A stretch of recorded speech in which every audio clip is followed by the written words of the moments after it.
pues seguimos con ginecología, vamos a por el tema 30,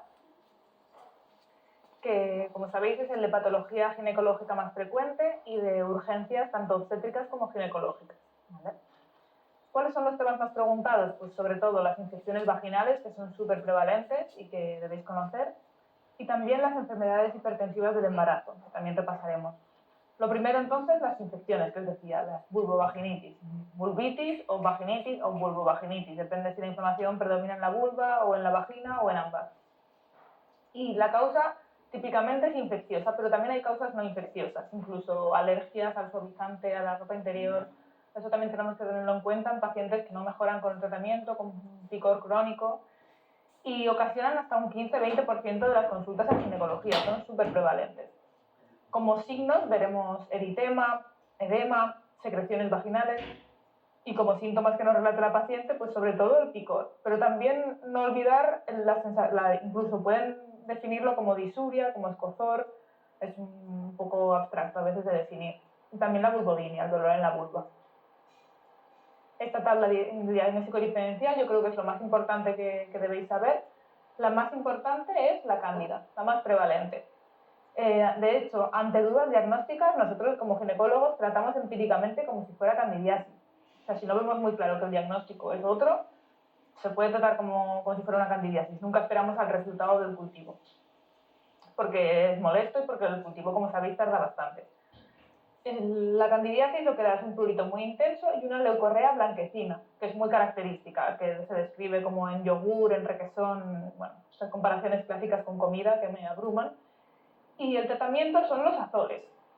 ¿Cuál? Pues, por ejemplo, tanto tópicos como orales. De hecho, se pueden combinar únicamente tópico o tópico más oral. Los tópicos son el clotrimazol, por ejemplo, y en óvulos o en crema, según si predomina la vaginitis o la vulvitis. Y el oral es el fluconazol en dosis única de 150 miligramos. Y es lo que os digo, predomina sobre todo el eritema, puede haber fisuras incluso. Es bastante sintomática la candidiasis. A diferencia de la Gardnerella. La Gardnerella es paucisintomática / asintomática. A veces nos puede venir la paciente por mal olor, porque tiene mucho flujo y un flujo maloliente. Pero no es la típica de un flujo muy abundante, muy blanquecino, mucho picor. No, es más de me molesta que tengo mucho flujo y que huele mal este flujo. Se dice que el olor es a pescado podrido. Bueno, ya os digo, cualquier comparación. Y las pruebas de diagnóstico en realidad en la clínica se utilizan muy poco, ya no lo miramos al microscopio. Realizamos un frotis vaginal y lo enviamos para cultivo. Y nos dice, el laboratorio nos dirá al cabo de unos días el resultado. Por eso es importante el tratamiento empírico, porque la paciente está muy sintomática, no podemos esperar el resultado. A no ser que sea una cosa muy leve y que consideremos que vale la pena esperar o una no respuesta al tratamiento, que tratemos empíricamente como una cándida, por ejemplo, y nos venga los días de que persiste igual, pues ya tendremos el resultado del cultivo. O sea, una muy buena praxis sería cursar el cultivo, dar el tratamiento empírico y después recitarla para el resultado y para ver cómo ha ido. Vale, la Gardnerella, como os decía, en realidad es un hallazgo incidental frecuente, o sea, es más prevalente que la cándida, pero es más asintomática. Entonces, en un frotis habitual, si realizamos frotis a pacientes asintomáticas, encontraremos Gardnerella. Ni la Gardnerella ni la cándida se consideran ETS, únicamente la tricomona se considera una ETS, ¿vale? Y el flujo, como aquí os digo, que es muy abundante, transparente y con mal olor. Y sin embargo, la tricomonas es típica, la colpitis en fresa, que es esta imagen que os pongo, pero bueno, esto es muy específico y al final nos lo dirá, ya os digo, el cultivo del microbiológico. Y aquí sí que está recomendado, al ser una ETS, el tratamiento de la pareja. En los otros casos únicamente tratamos a la pareja si está sintomática o si es muy recidivante. Vamos a repasar brevemente el ciclo femenino porque yo creo que es importante para entender mucha de la patología que viene a ginecología.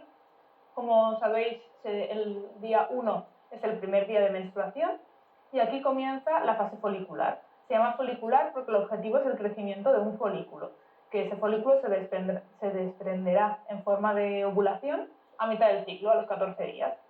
Y entonces entramos en la segunda fase, que es la fase lútea, que dura hasta el día 28, más o menos, que acabaría el ciclo. Puede ser el ciclo entre 21 y 35 días y se consideraría normal. O sea, lo estándar son 28, pero 21 a 35 es un rango de normalidad. Entonces, la temperatura varía a lo largo del ciclo, que por eso antes hablábamos de métodos naturales basados en el control de la temperatura, y también varían las hormonas. Lo más importante es que en fase lútea predomina la progesterona, como veis, ¿vale? Entonces, la segunda fase, aparte de fase lútea, se puede llamar fase progestagénica, porque recordad que la progesterona es progestación. Lo que busca es, esta progesterona es mantener el endometrio para que se pueda anidar un hipotético embrión que se haya producido en la ovulación, que se produzca la implantación de manera correcta. Si no se ha producido la implantación, pues al final del ciclo se producirá la menstruación, ¿vale? Y lo que os decía antes, con los anticonceptivos, en realidad no hay menstruación, lo que hay es un sangrado por deprivación hormonal, que llamamos, que al detener la dosis de anticoncepción se produce un sangrado. Pero ya os digo que esto es cultural y que en determinados países no necesitan ver la menstruación cada mes, sino que se hacen pautas anticonceptivas de largo plazo continuas, que también empiezan a estar de moda aquí. Entonces, si hemos entendido el ciclo femenino, será muy fácil entender la amenorrea, que la amenorrea es la falta de la menstruación. Nunca es una urgencia como tal. En realidad, hasta que no han pasado 3 meses de amenorrea, no iniciamos la búsqueda etiológica. Pero bueno, sí que es un motivo de consulta. La paciente consulta por amenorrea mucho antes de estos 3 meses, le preocupa mucho antes. Pero es verdad que el ciclo puede ser irregular por muchos factores, de forma puntual, porque al final el eje hipotálamo-hipofisario se influye por factores como el estrés, la medicación o el cambio en la dieta, la pérdida o la ganancia de peso, todo esto puede alterar el ciclo. Entonces, una alteración puntual, de que un mes puntual la regla se retrase o sea adelante, no hay que hacer nada. Pero si es una cosa relativamente frecuente, sí que la paciente necesitará una búsqueda etiológica. La causa más frecuente, obviamente, la gestación. Es la causa principal de amenorrea. Entonces, en cualquier paciente que nos consulte por gestación, lo más fácil es hacer una prueba de embarazo y si sale positiva, pues ya tenemos la solución, ¿no? Pero si sale negativa, empieza esta búsqueda que es un poco más complicada. Aquí os he puesto el algoritmo diagnóstico del manual, que yo creo que es muy útil, en el que, pues esto, si es negativa, empezaremos el diagnóstico. ¿Qué miramos primero? Pues TSH, prolactina, todo causas de amenorrea del eje, que os digo. Y si no, pues podemos hacer el test de progesterona, que es administrar progesterona durante unos días a la paciente y ver si entonces tiene la menstruación, que nos indicaría que hay una anovulación por un síndrome de ovario poliquístico, ¿vale? Y si no, pues veremos también otras causas más raras, tipo anomalías del tracto genital, alteraciones ováricas, bueno. Es importante diferenciar entre amenorreas primarias y secundarias. Las primarias son las que se producen desde siempre. Por ejemplo, pues esto, un síndrome de Morris no tendrá la regla, pero es una amenorrea primaria, nunca la habrá tenido. Y sin embargo, puede haber una amenorrea secundaria, pues lo que decía, pues una paciente que puntualmente por una alteración de la TSH, por ejemplo, empieza con un hipotiroidismo y deja de tener la regla. Pues esto es una amenorrea secundaria, porque la había tenido y después la deja de tener. También 4 pinceladas sobre la patología del suelo pélvico. También es muy frecuente, es un motivo de consulta frecuente en pacientes especialmente de edad avanzada, por suerte, y incluye tanto la incontinencia urinaria, que puede ser de esfuerzo de urgencia, como recordaréis, que el de esfuerzo es la típica paciente que te dice que al poner las llaves de casa ya en la cerradura tiene que correr al baño y que no aguanta llegar al váter. Perdón, esta es la de urgencia, ¿eh? Y la de esfuerzo es la de la tos, la de al toser, se me escapa al toser, al reír. Luego está la incontinencia fecal, que obviamente es también un motivo de consulta grave, que debemos estudiar por qué. Y lo otro es el prolapso de órganos pélvicos, que nosotros llamamos el POP, por las siglas, que es la sensación de bultoma a nivel vaginal o vulvar. Yo creo que vosotros cuando pensáis en patología del suelo pélvico, aparte de vernos como unos enemigos, pensáis en el forceps, en el feto macrosómico, como factores de riesgo, ¿no? Pero al final los factores que se han demostrado son también otros, que igual pensamos menos. Por ejemplo, la ganancia ponderal excesiva. Esto es muy típico, que la paciente que hasta entonces cuidaba su dieta y cuidaba el estar más o menos en el peso correcto, cuando se queda embarazada, bueno, se relaja, dice que hay que comer por 2 y al final acaba el embarazo y ha ganado 25 kilos, 30 kilos, parecerá una burrada, pero esto es súper frecuente. y debemos incidir sobre esto, porque al final es un factor de riesgo para muchas cosas, tanto para mal resultado del embarazo como para otras cosas a largo plazo, como esto. También el parto instrumentado, aquí tenéis razón, el forceps es una causa también de patología del suelo pélvico, pero no solo el forceps, sino a veces es la causa de por qué se hizo ese forceps, pues porque es un parto prolongado. Una segunda fase del parto, que es la dilatación completa, durante muchas horas. Al final son muchas horas de la cabeza fetal distendiendo los músculos del perineo y esto tiene consecuencias. Otra cosa es la macrosomía fetal, que eso también se relaciona tanto con la ganancia ponderal como con la diabetes gestacional.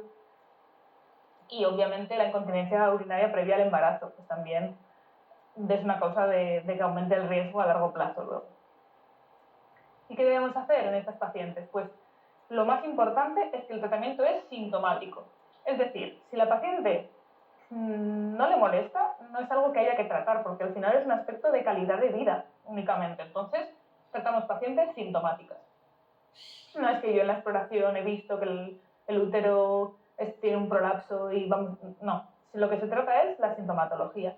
Y el primer escalón siempre que podéis recomendar es los ejercicios de suelo pélvico. No solo terapéuticos, sino preventivos, muy importante. Antes del embarazo, durante el embarazo, después del embarazo, debemos hacer ejercicios de Kegel, de suelo pélvico. Ahora ya todo esto se vende en farmacias incluso. Aquí os he puesto algunos ejemplos de las bolas para hacer ejercicios de Kegel o dispositivos más tecnológicos que te dan un determinado feedback de si estás haciendo bien o mal el ejercicio. Bueno, todo esto es súper importante, muy prevalente, con el aumento de la obesidad aumentará. Bueno, que lo conozcáis. Y en relación también con esta patología de edad más avanzada para dentro de ginecología, es la menopausia. Lo normal es que la menopausia venga entre los 45 y los 55 años. Esto sería súper normal. Por debajo de los 45 es lo que denominamos menopausia precoz, ¿vale? Y esto se trata siempre, siempre.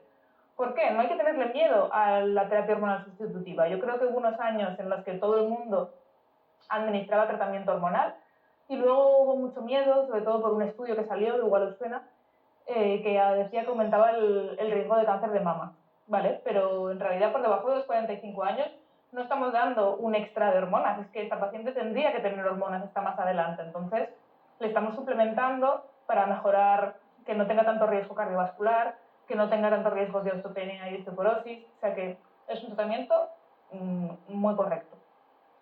Y después, cuando ya se produce la menopausia en una edad normal, lo que hay que tratar son los síntomas molestos. O sea, no hay ni que pasarse y tratar como se hizo en una época a todo el mundo, pero tampoco podemos tenerle miedo y no darle hormonas a nadie porque las hormonas son malas. Hay que tratar estos síntomas, pueden ser muy molestos, los sofocos, las disfunciones de la esfera sexual, la osteopenia, todo eso se trata con hormonoterapia y con buena respuesta. Obviamente lo podemos ir escalando, hay muchos tratamientos más naturales que pueden ir bien, que pueden ser una primera línea terapéutica, pero si vemos que no, en algún momento pues podemos ir progresando. Vale, seguimos con la dismenorrea. También es un motivo de consulta súper frecuente. Llamamos dismenorrea al dolor cólico que recuerda a la menstruación. Sobre todo se produce en ese momento del ciclo y es un dolor que es un motivo de consulta frecuente porque puede ser muy intenso. En chicas jóvenes, lo más frecuente que os encontraréis es la dismenorrea primaria. Típico caso clínico de paciente adolescente que ha faltado al cole porque le duele mucho la regla, puede haber hecho incluso un síncope vasovagal del propio dolor o ha vomitado y la analgesia responde parcialmente.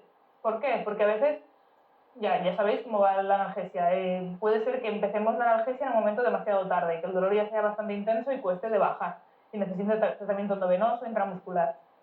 Entonces siempre recomendar en estos casos el tratamiento precoz, en cuanto empiecen a tener dolor. Y la dismenorrea primaria típicamente mejora espontáneamente con el paso de los ciclos de los años. Son pacientes que luego pueden tener un dolor mucho más controlado. Y hay que pensar en endometriosis en otros casos. Aquí el diferencial típico es dismenorrea primaria versus endometriosis. ¿Cuándo tenemos que pensar en endometriosis? Pues sobre todo en pacientes con síntomas asociados. Puede ser una endometriosis que solo tenga dismenorrea, es muy frecuente, pero nos tiene que alertar sobre todo disquecia, hematoquecia, dispareunia, súper frecuente, hematuria, todos estos síntomas nos tienen que hacer pensar, pues quizás la paciente no es una simple dismenorrea, no tenemos que menospreciarla, porque al final el decalaje diagnóstico de la endometriosis es importante, suele haber un retraso diagnóstico, entonces hay que estar alerta. En la endometriosis, pensar en ella, pedir una ecografía en manos expertas y descartarla, ¿vale? Pero igual en una paciente de 15 años que hace 2 años que tiene la regla y no tiene ningún síntoma asociado, quizás no hace falta. Pero si la cosa se mantiene en el tiempo, no mejora, bueno, lo tenemos que pensar. Y el tratamiento inicial siempre es analgésico, con una escala de analgesia como cualquier otra patología. No os matéis la cabeza. Pero si es un dolor muy intenso, persistente y que no acaba de estar bien controlado, podemos asociar anticonceptivos. Y mejor en pauta continua. ¿Por qué? Porque evitaremos la menstruación. Y si el dolor viene cuando viene la menstruación y la paciente no menstrua, pues mejorará mucho del dolor. Entonces, es muy buena idea dar anticonceptivos sin semana de descanso, de pauta continua. ¿Vale? Entonces, por recordar, cualquier paciente con dismenorrea, inicialmente no solemos hacer el estudio etiológico en ese momento del dolor, el tratamiento tiene que ser quitarle el dolor a la paciente, por la vía que sea, y si la cosa persiste o si nos parece que no puede ser simplemente una dismenorrea, pues pensar tanto en la endometriosis como en dar otros tratamientos complementarios. Otro motivo de consulta frecuente en ginecología, el dolor abdominal, no dismenorreico, sino dolor abdominal. Pues dolor hipogástrico, dolor en fosas ilíacas, puede ser ginecológico. Aquí os he hecho un esquema de un abordaje diagnóstico sencillo que yo creo que nos puede simplificar la patología más frecuente, que yo creo que a veces es complicado. Para personas que no sean ginecólogos, todo esto se hace un mundo, ¿no? Yo creo que lo más sencillo es dividirlo según el test de embarazo. El test de embarazo lo tenemos que tener ahí siempre. Paciente que viene por sangrado, test de embarazo. Paciente que viene por dolor, test de embarazo. Porque es que es muy frecuente el embarazo al final. Si el test de embarazo es positivo, pues debemos pensar que si la paciente tiene mucho dolor, pues puede que sea, ahora veremos más adelante, que sea una gestación ectópica, que sea un aborto en curso, pero son este tipo de causas y debemos derivarla, obviamente. Pero si el test es negativo, la patología puede ser muy variada, pero vamos a simplificarla en 3 patologías frecuentes que debéis tener en la cabeza, ¿vale? En el primer caso, paciente que aparte de dolor abdominal, lo que nos cuenta es que tiene fiebre, que ha tenido relaciones sexuales de riesgo. ¿Por qué? Porque nos hará pensar en una enfermedad inflamatoria pélvica. Pues sonará. La enfermedad inflamatoria pélvica es la infección ascendente desde la vagina hacia las trompas, es causa de infertilidad, o sea que es muy importante sospecharla y tratarla. ¿Vale? Pero siempre es una enfermedad de transmisión sexual, entonces precisa que haya tenido relaciones de riesgo. Si nos tiene una paciente que hace 10 años que no tiene relaciones sexuales, aunque es virgen, no podemos pensar en esto, no tiene sentido. Y es una infección, entonces pues, fiebre, aumento de la PCR, leucocitosis, todo esto. ¿Por qué? Porque es una infección como cualquier otra. Y el tratamiento como buena infección será antibióticos, ceftriaxona y doxiciclina. ¿Por qué estos dos? Porque los gérmenes más frecuentes de la enfermedad inflamatoria pélvica son el gonococo y la clamidia. Entonces, para tratar estos dos gérmenes, para tratar el gonococo, la ceftriaxona, para tratar la clamidia, doxiciclina. Empezamos los dos de forma empírica. Primero cursamos cultivos, pero luego empezamos los dos empíricamente. Y en el momento que salgan los resultados ya veremos si desescalamos o no, pero la coinfección es tan frecuente que se recomienda el tratamiento de los dos. ¿Vale? Segundo caso clínico, muy diferente. Test negativo también y paciente que nos dice que tuvo la menstruación hace 15 días, o sea, más o menos está en el periodo periovulatorio, ¿no? Está en la mitad del ciclo, y que el dolor empezó teniendo relaciones sexuales, por ejemplo, muy típico, o con un esfuerzo. ¿Esto qué debe ser? Pues es el caso típico de un cuerpo lúteo hemorrágico. ¿Qué es? Simplemente que se produce rotura de algún capilar en la zona de la ovulación, en el ovario, y se produce un hematoma a ese nivel. Y el tratamiento al final es analgésico. Aquí no es un quiste maligno, pueden tener una imagen ecográfica muy aberrante, pero el tratamiento es analgésico. Quitarle el dolor a la paciente puede ser muy doloroso, pero si no responde, a veces entramos a quirófano. A veces es un sangrado activo que no se contiene, no se ha contenido y que tenemos que entrar a quirófano para quitar ese hemoperitoneo y para coagular las zonas sangrantes. Pero la mayoría responderán bien a analgesia y no necesitarán tratamiento quirúrgico. Entonces, el escalón inicial, analgesia, ¿vale? Y el tercer caso clínico que podemos encontrarnos es una paciente que ya sabía que tenía un quiste, no un SOC, porque esto es un error frecuente. El ovario poliquístico no tiene quistes, tiene folículos, tiene muchos folículos que crecen a la vez, no tiene una ovulación correcta de un folículo, pero no son quistes grandes, son multifolicular, ¿vale? Esto no. Sino que es un quiste, el típico quiste seroso, o un teratoma, cualquier quiste de ovario grande, sobre todo si es grande, más de 3 centímetros, para que consideremos quiste. Esta paciente sabía que tenía ese quiste, pero vivía tan feliz por la vida con su quiste, porque le dijeron, bueno, igual se te reduce, igual tal, te damos un control en 3 meses. Y mientras está esperando el control, empieza con un dolor brusco muy intenso, todo un dolor muy intenso. Y no responde a analgesia. Le damos una analítica, viene por urgencias, bueno, una analítica, tal, analítica perfecta, nada. Una analítica totalmente normal, pero es que a la paciente le hemos puesto ya un Enantium, un paracetamol, metacedin, y sigue con dolor, pues porque es un dolor típico de una torsión de ovario. Y esto es quirúrgico, igual que la torsión testicular, un análogo yo creo, y requiere cirugía urgente para la detorsión. Y si se realiza en las primeras horas, tiene no solemos quitar el ovario, la verdad es que solemos detorsionarlo y dejarlo a ver qué tal, porque la mayoría vuelve la circulación y se produce una vascularización correcta, ¿vale? Yo creo que con este esquema os queda un poco más claro lo del dolor abdominal. Otra causa muy frecuente de consulta, el sangrado uterino anómalo. Esto puede ser tanto una paciente que venga y nos diga, mira, llevo 3 semanas sangrando, me ha venido la regla y se me ha alargado un montón, como puede ser, mira, me tocaba de aquí 2 semanas y me bajaba ahora.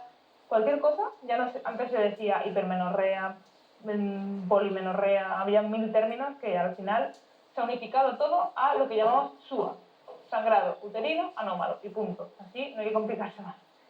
Los ginecólogos al final ya veis que somos muy pragmáticos y muy sencillos. Y este artículo dio una clasificación con unos acrónimos que se ha hecho bastante famoso, que son porque hay 2 tipos de causas, digamos, las causas orgánicas y las no orgánicas.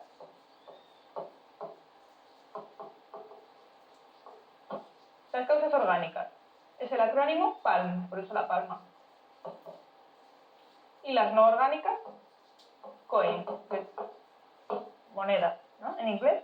¿Y cuáles son las causas orgánicas más frecuentes? Pues un pólipo, por ejemplo, un pólipo endometrial puede dar sangrado, un sangrado típicamente crónico, escaso. Otra causa, la adenomiosis, que es un tipo de endometriosis que afecta al útero. Los leiomiomas o miomas, que son las bolitas de músculo que conocéis todos, que pueden estar por fuera del útero, por dentro de la pared del útero, o por el músculo del útero, o por dentro del endometrio. Y otra causa, obviamente, es maligna. Una neoplasia de endometrio, como veremos más adelante, también da un sangrado uterino anómalo, ¿vale? ¿Cómo llegamos al diagnóstico de cualquiera de estas? Pues por ecografía. Al final, lo que nos implicará es hacer una ecografía. Y las otras causas no orgánicas, pues podrían ser problemas de la coagulación, una disfunción de la ovulación, como os decía, el ovario a veces no es una máquina perfecta, sino que por cualquier otro estresor nos puede fallar ese mes y que el sangrado menstrual se adelante o se atrase. También causas iatrogénicas, por ejemplo, muy típico, paciente que toma Sintrón, le empieza un tratamiento con Sintrón y empieza con sangrado uterino, pues bueno, puede ser, ¿no? Porque al final le estamos dando un descoagulante y igual que le puede dar más epistaxis, pues también puede tener más sangrado vaginal. Vale, entonces, sobre todo, no asustarse, ahora veremos los escalones de tratamiento, pero bueno, es una patología que sí, potencialmente puede ser maligna, pero la mayoría de veces no, y el tratamiento inicial debe ser el manejo de este sangrado, que es lo que vamos a ver ahora. No se tratan simplemente alteraciones del ciclo que os decía, de se me ha retrasado un poco, se me ha adelantado, no. Lo que se debe tratar es un sangrado abundante y que tiene una repercusión, tanto clínica como analítica, ¿no? Imaginaros que le hacemos una analítica a la paciente y tiene una anemia de caballo. Esto nos pasa, ¿eh? Porque pacientes con miomas que sangran mucho, pues pueden tener mucha anemia. Entonces, si simplemente es una disfunción del ciclo, que he sangrado 5 días en vez de 3 que me suele durar la regla, esto, como podéis intuir, no precisa tratamiento. Hay que tranquilizar a la paciente y se puede pedir una ecografía de forma diferida y ya está. Excepto en la posmenopausia, que ahora lo veremos, ¿eh? Pero podemos pulsar una analítica, podemos ver qué repercusión clínica. La paciente con anemia nos va a venir taquicárdica, pálida, nos va a decir que también se marea, que tiene pitidos. Pues esto obviamente el tratamiento habrá que hacerlo también de la anemia, ¿no? Asociaremos el tratamiento de la anemia. Y el tratamiento inicial, lo he resumido aquí en 3 escalones. El primero son los AINES, y no por el dolor. Esto es un concepto que si no tenéis lo debéis introducir. El AINE de forma pautada disminuye el volumen menstrual. Entonces es una muy buena herramienta que tenemos al alcance para disminuir el volumen menstrual.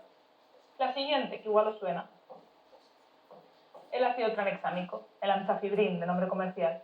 Se administra 1 gramo cada 8 horas. Las pastillas son de 500, pues 2 pastillas cada 8 horas, durante 4 días.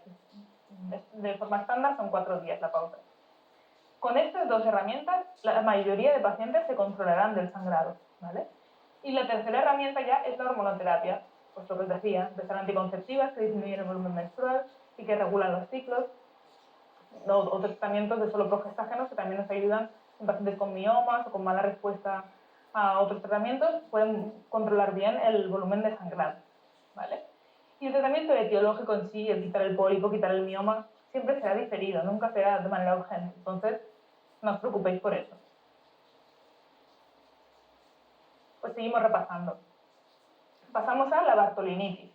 Es la inflamación de las glándulas de Bartolino, que como sabéis están en la zona, en el tercio posterior de la vulva, del introito, y lo que veis es una paciente que nos viene, que casi puede venirnos con dificultades para caminar, porque si el acceso es grande, al final es un acceso en una zona muy molesta. Pero se trata de forma muy parecida a cualquier absceso. Si tiene signos flogóticos, si se está fluctuante, pues se puede drenar, igual que cualquier otro absceso en otra zona de la piel. Pero el tratamiento inicial, si vemos que no es tributario de drenaje, puede ser amoxicilina clavulánico. Muchos pacientes con esto mejoran y evitamos el drenaje, porque tampoco os penséis que el drenaje es la panacea, es como otro absceso que dejamos abierto para que vaya drenando y cierra por segunda intención, ¿vale? Nunca quitamos la glándula. En pacientes que recidivan mucho podemos quitar la glándula, pero no se hace de forma aguda, sino digerida cuando la glándula no está inflamada. Y es una cirugía que no es tan sencilla como parece, sino que implica toquitear todos los nervios de esta zona, puede dar vulvodinia. Esto lo reservamos a pacientes que tienen muchos episodios al año.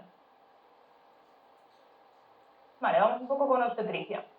Motivos de consulta a urgencias muy frecuentes. Yo creo que el más frecuente de obstetricia es la metrorragia primer trimestre, que es pues al final una paciente que tiene un test de embarazo positivo en orina y que nos dice que ha empezado a sangrar hoy, muy típico también que ha empezado a sangrar después de tener relaciones sexuales, porque al final la ectopia y los sangrados cervicales son muy abundantes, son muy frecuentes, perdona, durante el embarazo.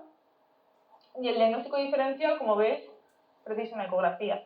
¿Por qué? Pues porque para ver si estamos en una paciente con una gestación fuera del útero o no, o que nos encontramos, pues necesitamos realizar una ecografía.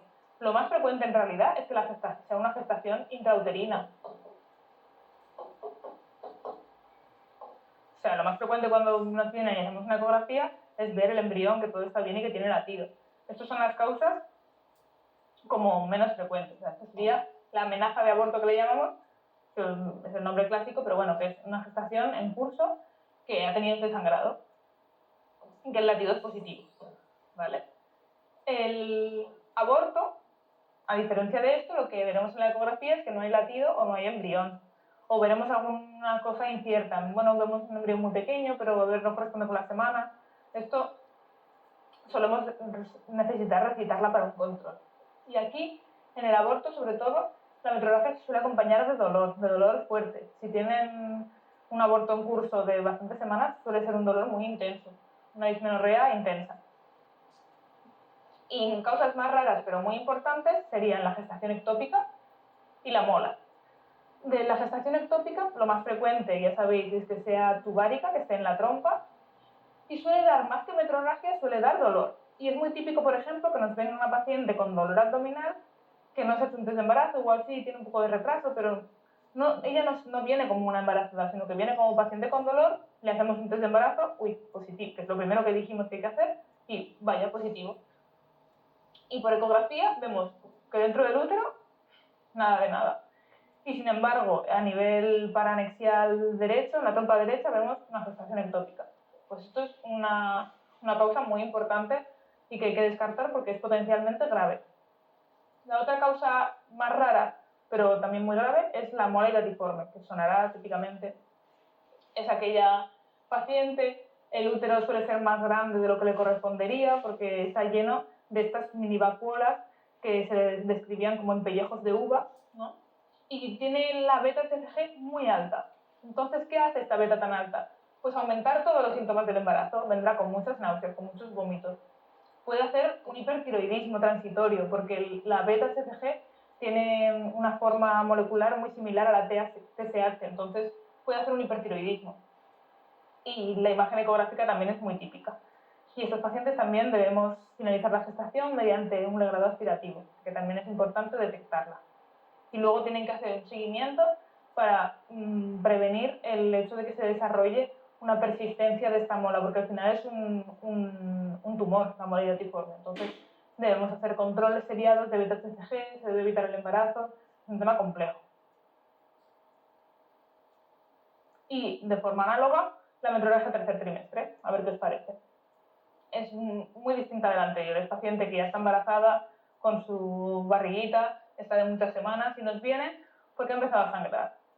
Vamos a hacer como la escena típica de cada caso, que yo creo que es más sencillo. La placenta previa, típico, sangrado, muy abundante, muy rojo, que no tiene dolor y que es la más frecuente de todas. ¿Y qué es lo que vemos? Que la placenta está por delante de él. O sea, si esto es el útero y el cuello del útero, aquí está el bebé, que lo dibujo súper bien, y la placenta se ha insertado por delante. Entonces, ¿qué pasa? Que con cualquier modificación cervical, la placenta va a sangrar. Esta paciente no va a poder hacer un parto vaginal normal, porque la placenta está por delante del feto. Entonces, es una indicación clásica de cesárea. Pero quitando esto, si el sangrado es autolimitado, no es mucha cantidad, obviamente si la paciente viene con un sangrado activo muy importante, no podemos prolongar el embarazo, pero si el sangrado es escaso, la paciente se encuentra bien, se ha autolimitado, muchas veces esperamos para evitar la prematuridad, ¿vale? Muy diferente del desprendimiento de placenta.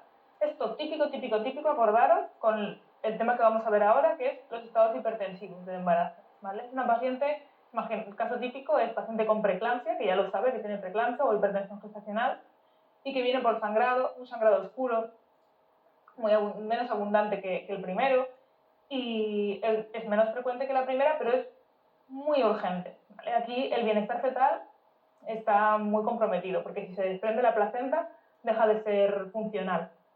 Entonces, debe hacerse una cesárea urgente y el pronóstico fetal es relativamente malo. Otras causas menos frecuentes, pero que repasamos brevemente también, son la rotura de vasa previa. Esto lo que se produce no es porque esté la placenta delante, sino los vasos. El cordón umbilical tiene una inserción velamentosa, que se llama, y la hemorragia es cuando se produce la rotura de bolsa. Esto es muy importante detectarlo antes de que se produzca la rotura de bolsa. O sea, esto en las ecografías de control, si se ve y se conoce y se indica una cesárea antes de que se produzca la rotura de bolsa, no hay ningún problema. El problema es que no lo supiéramos, que nadie lo viera por ecografía y que la paciente rompa bolsa y empiece con un sangrado muy copioso, porque es el sangrado del cordón umbilical. Entonces el pronóstico fetal es malo también, si encontramos ese caso, ¿vale? Y la última causa es la rotura uterina. Esta es cada vez también más frecuente porque las pacientes tienen muchas cesáreas previas o tienen cirugías sobre el útero, por ejemplo, de resección de miomas. Y cualquier cicatriz uterina durante el proceso de parto y las contracciones puede ser que se abra, que se vuelva dehiscente o se rompa del todo. Y esto se produce, ya os digo, en paciente que ingresa con contracciones, la tenemos ahí monitorizada y en algún momento el monitor fetal nos da alguna alarma de que la cosa no va bien. Y esto puede ser pues, porque se ha producido una rotura uterina. También hay que entrar a quirófano porque hay que reparar ese útero y eventualmente podría ser necesaria una esterectomía si no se consigue la reparación. Yo creo que hemos repasado un poquito las metrorragias más tardías del embarazo. Y el último apartado de este capítulo es muy importante. Yo os digo que es una causa de preguntas muy frecuente y que vamos a intentar aclarar en unos minutos, ¿vale? Que son los estados hipertensivos del embarazo. Esto os sonará a todos, pero bueno, hay que aclarar la nomenclatura porque hay que ser precisos con ello. Por debajo de las 20 semanas de embarazo no nos encontraremos en estos estados hipertensivos, sino que si la diagnosticamos, lo que se trata es de una hipertensión crónica. Esto es como cuando la diabetes la diagnosticas al principio del embarazo, pues lo que pasa es que antes no habías visto a la paciente y por eso no sabías que tenía diabetes, igual que no sabías que tenía hipertensión, pero no es por el embarazo en sí, sino que lo has diagnosticado ahora y ya está. Por encima de las 20 semanas, si se produce hipertensión sin otras afectaciones de órgano diana, lo que llamamos es hipertensión gestacional, que es la tensión por encima del 140-90, el límite es el mismo de siempre, no hay que aprendernos números raros, pero sin afectación de órgano diana. Esto pues, es una hipertensión gestacional y ya está. Diferente de la preeclampsia. ¿Qué es la preeclampsia? Pues la hipertensión con afectación de órgano diana. Esta afectación de órgano diana puede ser proteinuria, muy típico, elevación de las transaminasas, plaquetopenia, alteraciones ecográficas, puede haber muchas formas de establecer este órgano diana que llamamos, ¿vale? Y hay dos tipos de preeclampsia, la preeclampsia leve y la grave, ¿vale? O sin criterios de gravedad, con criterios de gravedad, como queráis decirlo. Pero al final es un espectro de lo mismo. La preeclampsia grave es la que tiene una tensión más alta, las alteraciones analíticas son más graves, empieza con oliguria, tiene lo que llamamos pródromos de eclampsia, que es, por ejemplo, una cefalea que persiste, una epigastralgia, fotopsia. Estos son 3 pródromos que hay que conocer muy bien, porque una paciente que nos venga por estas cosas durante el embarazo, ojo, muy alerta a las fotopsias, a la cefalea que no responde, a la epigastralgia, ¿vale? Y sin tratamiento, clásicamente, se producía la eclampsia. La eclampsia es la presencia de convulsiones. No tenéis que confundiros de pensar que la eclampsia es la hipertensión, no. La eclampsia son convulsiones, únicamente, convulsiones. ¿Y por qué si el nombre se está un poco mal buscado? Porque clásicamente, claro, como no había tratamiento, todas acababan en eclampsia. O sea, era muy típico que el debut fuera con convulsiones y en determinadas zonas geográficas aún hay bastantes eclampsias, pero aquí en nuestro medio es muy raro, pero es muy grave la eclampsia, ¿vale? Pero nosotros, ¿qué hacemos? Cuando diagnosticamos cualquier alteración de la tensión, que como sabéis, en cada consulta a la paciente se le va a tomar la tensión y se le va a informar de que tiene que ir monitorizándolo, o nos puede venir a urgencias porque se ha tomado la tensión en la farmacia y le ha salido alta, pues en cualquiera de estos pacientes tenemos que empezar el tratamiento, ¿no? El tratamiento hipotensor, así por repasar también un poco los fármacos, el más típico es el labetalol, ¿vale?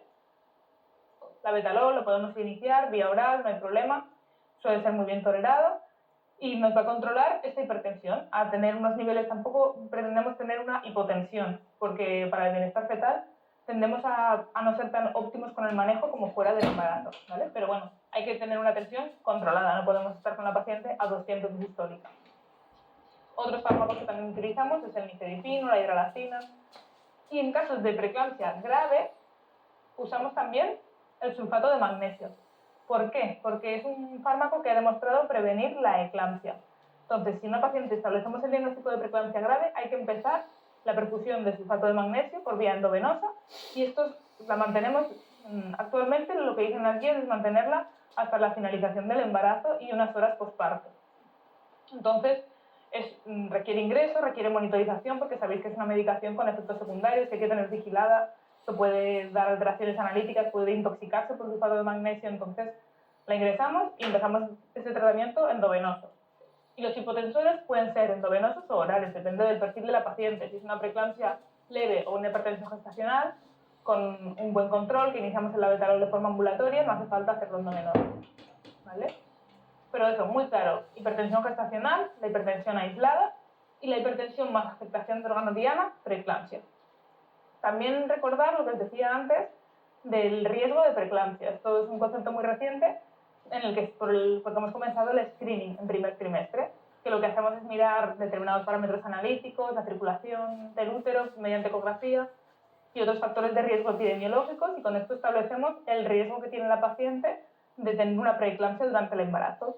Si el riesgo nos sale alto, que el límite es un punto de corte que irá variando, y yo creo también, depende de muchas cosas, actualmente es 1 en 75, a los pacientes de alto riesgo lo que hacemos es dar tratamiento con Tromalid, con ácido acetilsalicílico de 150 miligramos por la noche. Y esto ha demostrado reducir un 50% la aparición de preeclampsia durante el embarazo en estos pacientes. Entonces, es un tratamiento útil y que nos hizo empezar el cribado. Bueno, con esto terminamos este tema 30